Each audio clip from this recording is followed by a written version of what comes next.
Bonjour et bienvenue à l'émission Émergence. Je suis Sylvie Lapointe et aujourd'hui, je suis en conversation avec Sylvie Beauregard. C'est notre deuxième émission ensemble et cette fois-ci, Sylvie va nous parler de justement comment elle écoutait son cœur et où ça l'a amené dans ses périples cet été. Alors, on disait que, bon, c'est ça, tu as eu une carrière éclectique, bon, le militaire, le corporatif, l'horticulture, la perte de poids. Puis là, tu as ton studio qui s'appelle Cibo, tu donnes des cours d'art. Puis tu nous expliquais dans la première émission que les rêves se font sentir, puis tu leur fais de la place. Et puis là, à un moment donné, le chemin se fait. Oui. Et donc, c'est un petit peu ça qui s'est passé. Ce que tu as fait cet été, c'est que tu as fermé boutique. Tu as fermé boutique. Oui, c'est ça. Tu es partie. Tu es partie en trombe. Alors, explique-moi, qu'est-ce qui s'est passé? Ça, c'est... on porte des rêves. Puis moi, j'ai longtemps eu ce rêve-là de partir, de ne pas savoir où j'allais, à quelle heure j'étais pour partir, quelle journée j'étais pour revenir, et de juste laisser la vie m'amener où j'ai à être, puis me permettre de vivre ce que j'ai à vivre, sans contrainte, sans temps, sans... Et là, je sentais ça, là, que ça me tiraillait, là. J'avais le besoin d'être dehors, de plus en plus dehors. Tout le mois de mai, aussitôt que j'étais capable, j'embarquais sur mon vélo, je partais. Et là, j'ai dit, là, non, cette année, là, je suis seule dans ma vie. J'ai pas à organiser mes affaires autour de l'horaire de quelqu'un ou quoi que ce soit. J'ai décidé que c'était là que ça se passerait. Puis là, c'est drôle parce que tu me disais que c'était un petit peu prémonitoire. Hein? Puis si on regarde le dessin de la page couverture de ton agenda cette année, oui, c'est un petit peu une annonce, hein? Mais tu ne l'avais pas décidé formellement à ce moment-là. Quand j'ai dessiné, moi, je porte vraiment le peace and love, sans ce qui peut être trop hippie, là, mais la paix et l'amour. Alors, je le porte très fort, puis je voulais le partager davantage sur ma prochaine couverture d'agenda. Et derrière, évidemment, le Westphalia. Moi, j'ai vécu en Europe quelques temps et j'ai eu un Westphalia, donc j'ai voyagé avec ça outre-mer. La piqûre n'est pas partie, la piqûre est revenue, mais là, Westphalia, ça n'a pas été un Westphalia, mais ça a été une vanne. Et là, j'ai, dans l'agenda l'année passée, alors quand je regarde au mois de juin 2018, oui. Ça, j'ai fait ça en janvier 2017, là, mon agenda 2018. OK, donc c'était un gros 6 mois, 7 mois avant que tu partes. Bien, j'ai fait mon agenda. Ça, c'est l'agenda 2018. OK, 2018. Et quand on regarde... Oui, donc moi, je l'ai fait en janvier 2017. Ah, donc c'est beaucoup plus que 6 mois. Ça fait 1 an et quelques que ça a été fait. Et quand je regarde cette année, en juin 2018... Regarde, je vais le prendre parce que ça accroche ton micro. Oui, puis OK. on entend moins bien. OK. Alors, en juin 2018, là, tous ceux qui ont l'agenda Cibo, c'est 2 filles qui partent en vacances, en Westphalia, en campeur. Moi, je ne suis pas partie avec une chum de filles. Je suis partie toute seule, mais ma bonne amie Hélène a fait le voyage avec moi, dans le sens où à chaque jour, on se parle. Parle-moi un petit peu d'Hélène, parce que c'est quelque chose qui est très près de ton cœur aujourd'hui. Oui, c'est ça. D'où Lueur d'espoir, le tableau. Oui. C'était parce qu'elle traverse un cancer très difficile. Et au moment où on se parle, c'est peut-être sa dernière journée parmi nous. Alors, elle a été avec moi tout le long du voyage. En esprit? Au téléphone, okay. En pensée, en esprit, parce qu'à tous les jours, je prenais de ses nouvelles quand même. Et elle m'a offert un bijou la journée de mon départ qui est tombé dans le grillage du devant de ma vanne. Et j'ai dit, bon, ben, elle voyage avec moi tout le long. Et donc, c'était ça. Quand je regarde l'agenda aujourd'hui, je me dis, il y a des affaires que j'ai collées, que j'ai créées, que j'ai faites, puis que ça se manifeste, puis je trouve ça le fun, parce que j'ai construit ma vie comme ça. Bien oui, c'est évident. Puis je pense que dans le fond, c'est un message qui est super important à communiquer aux gens parce que tu te fais confiance, tu fais confiance à la vie, puis tu suis tes impulsions essentiellement. Hein? Oui. Donc ça, là, il y avait une sagesse intérieure qui savait déjà, donc si j'ai bien compris, 1 an et demi avant que tu partes. Oui. Wow! Puis ça donne que c'est au mois de juin de cette année que tu es partie. Oui, oui. Ça, c'est pour ça que quand on regarde dans mes cahiers de gribouillis, là, de croquis, d'écriture, parce que je dessine, j'écris et je colle. Ça, c'est un bruit fréquent que les gens sont habitués d'entendre quand ils me côtoient. Là. Tu sais, je déchire, je colle, Je fais la bricole. même chose. Puis, J'en ai plein. oui, Oui. bon, c'est bon. Mais c'est surprenant de voir. Oui, puis je suis d'accord avec toi parce que je les affiche. Il y en a un d'ailleurs que j'ai fait en juillet, il y a 2 ans. Puis c'était un moment difficile pour moi parce que ma fille était partie, ma plus jeune était partie travailler à un camp d'été dans le nord du Québec, à Saint-Donat. Puis elle avait un problème de santé, elle n'était pas bien. Ça, j'étais continuellement inquiète. Je me suis dit, OK, là, Sylvie, là, tu vas t'atteler, là, puis là, tu vas arrêter de penser à ce qui pourrait arriver de traumatique puis d'inquiétant. Tu vas juste essayer de rêver à ce qui pourrait t'allumer puis t'apporter du bonheur. Puis j'ai fait ce grand tableau-là, ce collage-là. Puis habituellement, j'en fais plusieurs par année, mais celui-là, il est resté parce qu'il y a des choses qui sont comment je pourrais dire ça, en croissance, mais qui ne sont pas encore en effervescence. Donc, il semble encore être à coller à qui je suis. Mais ça t'arrive, ça? Oui, puis ce que j'ai réalisé à travers tout ça, c'est que le temps n'existe pas. Tu peux avoir une pensée aujourd'hui qui va se manifester dans ta vie dans 2 ans, 3 ans. Le temps n'existe pas. Tu peux avoir le désir que ça se produise maintenant, mais il y avait toutes sortes de facteurs nécessaires avant que ça puisse se manifester. Puis quand ça se manifeste, c'est que c'est au bon moment. Oui, autant des facteurs physiques, émotifs, psychologiques, spirituels. Il y a des choses qui doivent se mettre en place comme un casse-tête pour pouvoir ensuite se lancer. Oui. Mais là, à un moment donné, en juin, raconte-moi ça parce que c'est drôle. Tu avais, bon, une comment on dit? De la prémonition. Prémonition. 1 an et demi avant, tu avais dessiné pour le mois de juin 2 filles en Westphalia, OK? Puis, au mois de juin, non, au mois de mai, là, la piqûre était là, tu voulais vraiment partir. Bien, au mois de mai, tu sais, je commençais à me dire... Oui. Tu sais, c'était là, c'était présent, mais c'est au mois de juin, l'an juin. Puis d'ailleurs, ma bonne amie Hélène, je reviens à parler d'elle, qui me revenait tout le temps à me dire « Hey, c'est beau, là, ta vanne, tu ne l'as pas achetée encore? » Oui, oui, je vais voir à ça. Elle dit « Hey, change pas d'idée, là. » OK. Et elle me ramenait tout le temps à mon rêve. OK? Elle me ramenait toujours à me dire, si ton mental, il veut prendre le dessus puis dire, ouais, mais là, j'ai travailleur autonome, tu as une business, tu ne peux pas fermer tes portes. Puis non, c'était plutôt d'écouter le cœur, qu'est-ce que j'avais à faire. Puis c'est drôle, hein, parce que quand, là, ça s'est fait, là, que je suis arrivée au garage à acheter cette vanne-là. Je mets mon auto à vendre. 2 jours après, mon auto était vendue. Tout s'est fait. Mais quand tu es allée au garage, avais-tu l'intention de t'acheter une vanne ou tu l'as juste vue? Je l'ai vue, puis j'étais avec cette amie-là, justement. J'allais l'accompagner à un traitement. OK. Puis je vois ça, puis je disais, un instant, on arrête là. OK. Et là, donc, c'était pas un rendez-vous que tu avais, là. C'est que tu l'as vu, puis ça t'a interpellé. Oui, mais j'étais en recherche d'eux aussi. OK. J'attendais juste qu'elle se manifeste. OK, t'attendais le signe. Oui, c'est ça. Puis là, quand j'ai vu, j'ai dit, OK, c'est ça. Et je suis allée, je l'ai acheté. Et j'ai vécu juste sur le spot, là? J'ai dit à ce monsieur-là, je reviens demain avec une amie pour qu'on puisse ramener le véhicule. Là, parce que le soir, avec mon amie Hélène, on n'a pas fait ça. Je ne voulais pas qu'elle conduise. Donc, le lendemain, je suis retournée avec une amie, puis j'ai acheté le véhicule, je suis revenue. Et l'excitation de préparer là, mon campeur, parce que là, j'installais un lit, j'avais des bacs, là, je pensais à ma nourriture, mes affaires, mon vélo qui était... lui, c'est sûr qu'il s'en venait. Là, et la seule chose que j'avais en tête, c'est que je voulais aller à Percé. J'étais déjà allée, mais je voulais aller à Percé. Mais le reste, là, j'avais aucune idée où je m'en allais, combien de temps. Puis c'est vraiment à chaque moment, à chaque minute, que je décidais ce qui était pour se passer.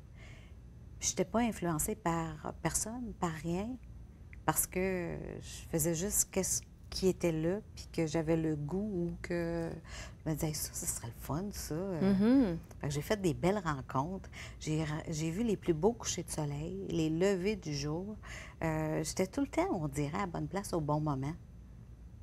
sais, j'ai eu 30 jours de soleil, j'ai vécu 30 jours dehors. Un après-midi, je me dis, ah, un bon livre, là, couché dans ma vanne, je voyais le rocher percé. C'est la seule journée qu'il s'est mis à pleuvoir à un moment donné. Sinon, il pleuvait un peu la nuit, mais j'ai jamais été dérangée dans aucun de mes projets. Non, c'était... Puis comment t'expliques ça? J'ai vécu le plus bel été de ma vie, là, jusqu'à date. Là. J'étais sous une bonne étoile. J'ai vraiment respecté l'appel intérieur. Oui. Puis, sans me soucier de tout ce que ça pouvait engendrer, là, j'ai vraiment juste été là où j'étais appelée. Puis, je n'ai eu que des cadeaux. Puis pour qu'on comprenne bien, là, parce que moi, je le connais, le background de l'histoire, tu n'as pas commencé à planifier il y a 6 mois, puis à mettre des sous de côté, puis à avoir un plan pour comment longtemps tu allais fermer. C'est comme ça s'est précipité à un moment donné, hein? C'est une bonne journée. J'avais un rendez-vous avec mon mentor, puis là, j'ai texté pour dire mets tes espadrilles, là, parce que le meeting va se faire dehors. Parce que là, mon besoin d'être dehors était tellement grand, là, que... Puis là, j'ai dit, OK, bon, là, je veux que tu m'aides un peu à voir comment on peut sans nuire à Cibo, là, mon entreprise, là, que je m'en aille. Tu sais, puis comme je marchais, puis ça presse, c'est devenu très, très présent et c'est là. Ça s'est fait comme ça. Alors, on a juste discuté un peu, ça m'a rassurée, puis j'ai dit, OK, bien, je pars et je reviendrai avec des idées nouvelles et de nouveaux projets. Puis je me souviens, à la veille de ton départ, j'ai dit, hey, j'ai une émission, j'aimerais ça que tu viennes. Tu as dit, bien, Sylvie, là, je pars. Je pars, je sais pas où je m'en vais, je sais pas quand est-ce que je vais revenir. J'aimerais bien ça, mais je te promets rien. On se parlera en route. Tu étais tellement intègre par rapport à ton désir de, justement, de ne pas avoir de compte à tenir à personne, sauf toi, sauf ton cœur. Puis ça, je pense que c'est inspirant. Sais-tu quoi? On va continuer d'en parler après la pause parce que tu as fait des découvertes dans ce voyage-là, sur toi-même et aussi sur le monde autour de toi. Oui, oui. Alors, on revient après la pause.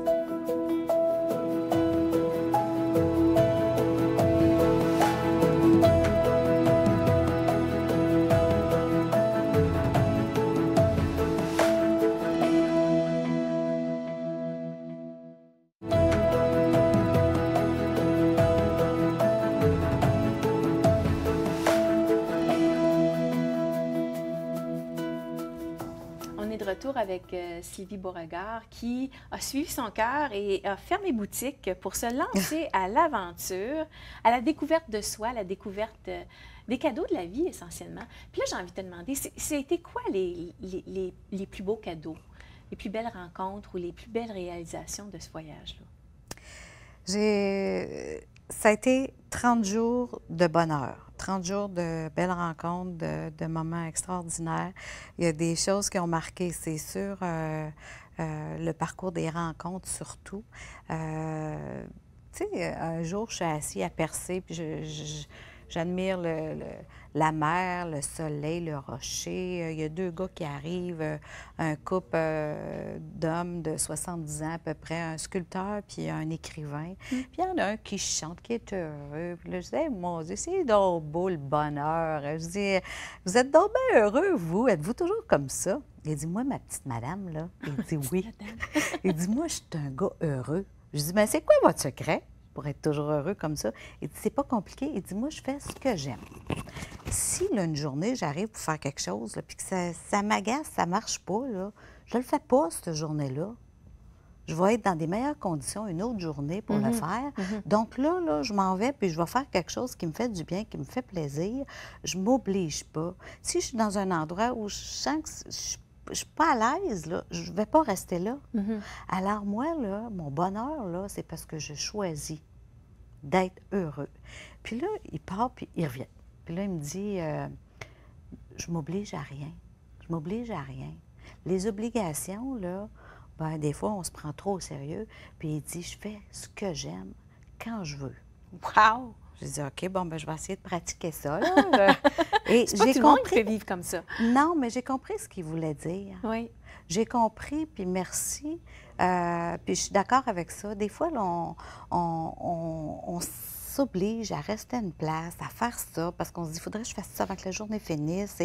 C'est peut-être que c'est demain matin que ça va être le fun de le faire. Mhm. C'est peut-être dans 2 jours, c'est pas si grave que ça. Il n'y a rien qui est vraiment tant urgent. Mais puis ça, là, j'ai gardé ça un peu dans le temps de ma vacance. Des fois, quand je n'étais pas trop à l'aise à quelque part, je me dis, ben, je m'en vais, je vais faire d'autres choses. Puis, et puis, il y a d'autres personnes que j'ai rencontrées. Il y a une femme qui me dit, à un moment donné, elle dit, hey, moi, là, elle dit, ton voyage, ça m'excite pas mal. Elle dit, j'ai le goût de te proposer un petit jeu. Je dis, ah oui, c'est quoi votre petit jeu? Elle dit, là, pendant 30 jours, tout ce qu'on va te demander, là, tu vas dire oui. Là, je dis, OK, bon, oui, OK. Oui. Elle dit, oui, oui. Parce qu'elle dit, toi, là, d'une façon normale, tu vas vouloir faire ça, tu vas vouloir arrêter là. Tu vas dire, oh non, ça, je ne vais pas là, je n'aime pas trop ça. Laisse la vie là, t'offrir des affaires, puis dis oui à la vie. Je dis, moi, j'aime ça pas mal, cette petite affaire-là. Fait que j'ai décidé de jouer au jeu. Et ça m'a amené à rencontrer une famille de Français extraordinaire. Lui, c'est un pilote. Sa femme, c'est une hôtesse de l'air avec des enfants merveilleux. Et là, mon café le matin au terrain de camping, je mets mon lait, le lait n'est pas bon. Le pilote, il me dit, hey, est-ce que tu voudrais qu'on te serve un bon café? Parce que là, il venait de voir ce qui se passait. Je dis, ah, c'est vrai, le jeu. Oui, d'accord. Oui, oui. Alors là, je vais à sa table, je commence à jaser. Est-ce que tu aimerais t'asseoir avec nous? Oui, d'accord. Et là, la belle femme, Swan, qui me dit, Sylvie, est-ce que tu mangerais une crêpe avec nous? Oui, Oui. d'accord. Et ça a engendré des affaires, des belles conversations. J'ai eu des moments extraordinaires avec eux. Ils ont dit, hey, on se revoit pour souper, hein? Oui, d'accord. Et là, moi, je pars en vélo, je m'en vais. Mais finalement, j'étais bien excitée de les retrouver à l'heure du souper pour voir que la petite fille qui avait 7 ans, qui nous dit à un moment donné, à nous les grands, « Hey, venez voir comment le feu est beau! » avait fait un beau... Tu sais, on avait un beau feu, puis on Oui. s'en occupait même pas. Alors, on s'en va autour du feu, puis là, on se jase, puis on vit d'autres affaires. Et là, à un moment donné, la petite fille, elle nous dit, « Hey, venez voir comment les étoiles sont belles! Et là, nous voilà se coucher, tout le monde sur le quai, sur le dos. Et là, il nous explique un peu la Voie lactée, les étoiles filantes qui tombaient. Là, je me disais, C'est hey, magique. merci. Alors, la petite fille de 7 ans, elle savait exactement c'était quoi les choses essentielles, Oui. puis où s'arrêter, puis comment profiter de la vie. Alors, le petit jeu du oui là, de la dame qui me l'avait proposé, là, ça a été comme ça pendant des journées et des journées dans ma vie, dans mon voyage. Je ne me serais pas mis dans des situations plates, mais ça m'a amené à vivre des choses que je n'aurais pas vécues. Et aussi, il y a des moments où j'ai décidé que, bien là, je ne jouerai plus au petit jeu du oui, là, je m'en vais, je me cache 5 jours toute seule dans le bois, dans le plus bel endroit au monde, la plus belle plage, le plus beau lac pour me baigner, et il n'y a pas personne, je vais connaître là. Puis je vais faire mes affaires. Parce que là, c'était mon voyage intérieur, puis je me débranchais. Et là, il y avait tellement de mouches, de moustiques, de toutes sortes d'affaires que j'ai été pris dans ma tente moustiquaire pendant à peu près 4 jours et demi. Ben, je me suis baignée un peu, mais bref. Et là, dans ma tente, c'est là que ça a commencé. J'ai commencé à canaliser, à dessiner, à écrire, à dire, OK, j'aimerais ça canaliser telle personne, ou c'est quoi son essence, qui je suis. Puis le bras, là, il part, puis dans des gribouillis de cahiers, ça a commencé. Et là, j'en étais émue, je me disais, aïe, aïe, wow! Et puis là, commençait à sketcher, ça n'arrêtait pas, là, des journées de temps à dessiner, à écrire. Et là, dire, mais c'est qui ce personnage-là? Puis là, voir apparaître le nom sur... Là, j'ai dit, wow, c'est parce qu'il y avait des mouches. Les mouches, tu sais, il y a tout le temps une raison pourquoi là, que les affaires arrivent. Oui. Tu peux décider que tu te fâches après. Là. Hey, je suis dans le plus bel endroit au monde, je ne peux pas me baigner parce qu'il y a tellement de mouches qui m'arrachent la peau. Mais non, c'est que j'avais à vivre dans ma tente moustiquaire. En contemplation, presque. C'était dans un état de connexion que j'aurais pas faite là, autrement. Puis là, j'ai touché à ça, puis je pourrais plus me passer de ça, là. Pour mon travail. Tu penses-tu, dans le fond, que c'était ça, la raison de ton trip cet été? Toutes les raisons sont bonnes. Oui. Premièrement, de m'ouvrir à la vie, de m'ouvrir à des étrangers et aussi de constater que j'ai réalisé où j'étais, moi, Sylvie, par rapport à Sylvie. Il n'y avait pas d'influence extérieure qui venait me dire « OK, aujourd'hui, on va faire ça » ou bon, le téléphone qui sonne. J'avais tout débranché, là, sauf avec mon amie Hélène. Mais j'avais tout débranché et je pouvais voir exactement où je me situais dans ma vie, sans influence, sans avoir peur de déplaire, pas plaire. Alors, ça a été de me positionner. Mhm. Et quand j'ai canalisé qui je suis, il y a des émotions. Oui, oui. J'ai dit, quel cadeau. Quel cadeau, puis j'ai quelque chose à faire dans mon travail avec ça, là. As-tu une idée où ça t'amène? C'est comme si je reçois des messages à transmettre à des gens. Je reçois des messages pour moi-même. À un moment donné, je me mets à dessiner, puis ça barbouille, puis ça y va, puis il y a un oiseau qui apparaît. Mais là, l'oiseau est devenu un avion. Et dans l'avion, il y avait un petit personnage qui a un steering, qui est un peace and love. Et puis là, ça presse, puis il y en a un autre à côté qui a le flambeau du peace and love. Puis c'est comme voyage humanitaire, la paix sur la terre, ça presse. Et là, je suis comme, OK, mais c'est quoi mon rôle, moi, dans tout ça, là? La paix sur la terre, puis ça presse, puis dans mes dessins, puis dans... Là, j'ai dit, OK, ben puis là, ça a continué. Et je le sais que j'ai quelque chose à faire avec ça, là. C'est pas vraiment important de savoir quoi, spécifiquement Non. quoi, puis comment. Puis sais-tu quoi? Je pense que on a tous des appels comme ça. Hein? Oui. Puis on s'empêche d'agir parce qu'on ne sait pas exactement c'est quoi la recette. Puis on se dit, ah ben l'appel ne doit pas être pour moi. Je dois imaginer des affaires. Mais toi, tu as conscience que cet appel-là te parle, puis est même comment je pourrais dire ça, canalisé juste pour toi. Oui.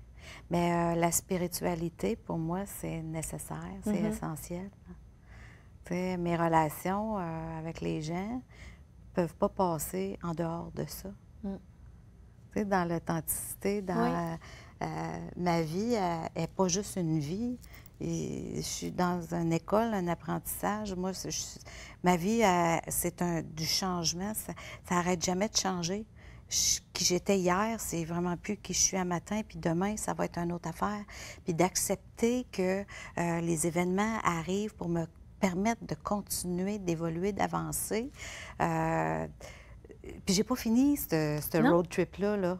OK? Non. Comme je rentre dans mon atelier cette semaine parce que là, il y a des rencontres de famille, il y a toutes sortes d'affaires. Il y avait notre rencontre aujourd'hui pour réaliser que bien, le voyage là, dans le campeur, il n'est pas fini. Oui. Ça va continuer. Il y a une suite qui doit être faite. Donc, tu réalises que tu es en transformation, en évolution, puis tu l'accueilles. Puis, dans le fond, c'est là que tu es sage, Sylvie, parce qu'il y a plusieurs d'entre nous qui rejettent cet appel-là parce que c'est l'incertain. Puis on est inquiet parce qu'on ne sait pas vraiment c'est quoi la 1, 2, 3, 4, 5, qu'est-ce qui va nous amener là. Puis parce qu'on ne sait pas, on s'empêche. Mais toi, tu dis, let's go! Parce que la vie est belle, hein? Oui, la vie est belle. Puis qu'est-ce qui a été un gros constat, pas un constat difficile, mais c'est, moi, j'ai toujours idéalisé tout dans ma vie. T'es fine, t'es pas juste fine, pour moi, t'es très fine. T'es belle, mais t'es pas juste belle, t'es très belle. Alors moi, là, j'ai été à des moments désillusionnée un peu parce qu'il arrivait quelque chose, je me disais, ben voyons donc, elle était si fine, elle était si belle. Parce que le côté plus sombre, je réalisais pas qu'il y avait l'ombre et la lumière. OK? Comme moi, je voulais toujours être dans la lumière. Sans lumière, il n'y a pas d'ombre. C'est ça. Alors là, je sais que quand une expérience arrive, j'ai à l'agrandir puis j'ai à l'accueillir. Oui. Parce qu'il va toujours en avoir. Oui.